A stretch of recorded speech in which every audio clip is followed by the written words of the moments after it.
روزہ ایک ایسی عبادت ہے جو آخرت میں اپنے رب کے سامنے روزہ دار کے لیے سفارش کرے گا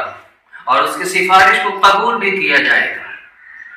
اسی طرح قرآن کریم کو جو شخص پڑھتا ہے، اس پر عمل کرتا ہے اور اس قرآن کریم کے مطابق اپنی زندگی گزارتا ہے، روزہ نماز کرتا ہے، جو قرآن ہی کل میدان محشر میں اپنے پڑھنے والے کے لیے سفارش کرے گا اور اس کی سفارش کو قبول بھی اللہ تبارک و تعالیٰ کریں گے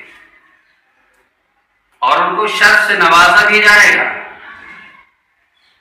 تو اللہ کے نبی صلی اللہ علیہ وسلم نے ارشاد فرمایا، الصیام والقرآن یشفعان للعبد، کہ روزہ اور قرآن یہ دونوں اپنے پڑھنے والے کے لیے اور اپنے روزہ رکھنے والے کے لیے سفارش کریں گے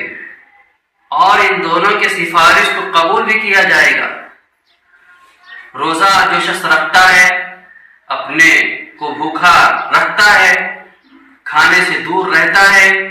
اور بیوی سے ملنے سے دور رہتا ہے، گناہ نہیں کرتا ہے، تو روزہ اللہ تبارک و تعالیٰ کے یہاں سفارش کرے گا، اے میرے رب العالمین، اے میرے پروردگار، یہ روزہ رکھتا تھا، گناہ سے دور رہتا تھا، آپ کی عبادت کرتا تھا، اس لیے میری گزارش ہے کہ اس کو معاف کر دیجئے گا۔ تو جب روزہ کہے گا اپنے رب کے سامنے، اپنے رب سے کہے گا، تو روزہ کی بات کو ٹالا نہیں جائے گا، اللہ تبارک و تعالیٰ اس روزہ کی بات کو قبول کریں گے۔ اسی طرح قرآن کریم پر جو عمل کرتا ہے،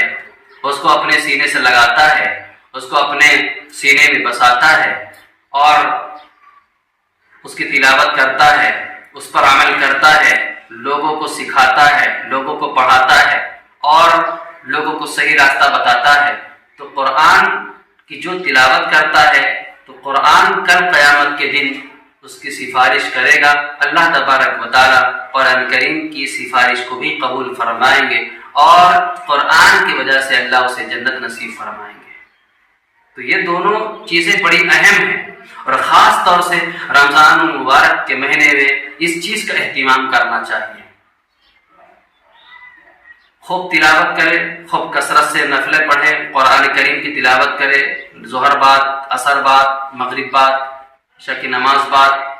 فجر سے پہلے، فجر بعد خوب قرآن کریم کی تلاوت کرے اور خاص طور سے تراویح کا بھی اہتمام کیا کرے۔ اور ان تلاوت کے بعد، ان تمام چیزوں کے اہتمام کرنے کے بعد ذکر و اذکار میں بھی مشغول ہوا کرے، تسبیح و تحلیل اور تشہد، التحیات، دعا قنوت اور دیگر دعائیں ہیں، ان کو بھی یاد کر لیا کریں، ان کو بھی پڑھا کریں، زبان کو تر کر لیجئے، تسبیح سے، تحلیل سے، ذکر و اذکار سے، قرآن کریم کی تلاوت سے، اللہ اس کے رسول کی فضیلت سے اور لائی شریعت سے اپنی زبان کو تر کر لیجئے اور اپنے دماغ میں قرآن کو بسا لیجئے، اپنے آنکھوں میں قرآن کو بسا لیجئے، اپنے دلوں میں قرآن کو بسا لیجئے۔ اللہ کل قیامت کے دن آپ کو جنت نصیب فرمائے۔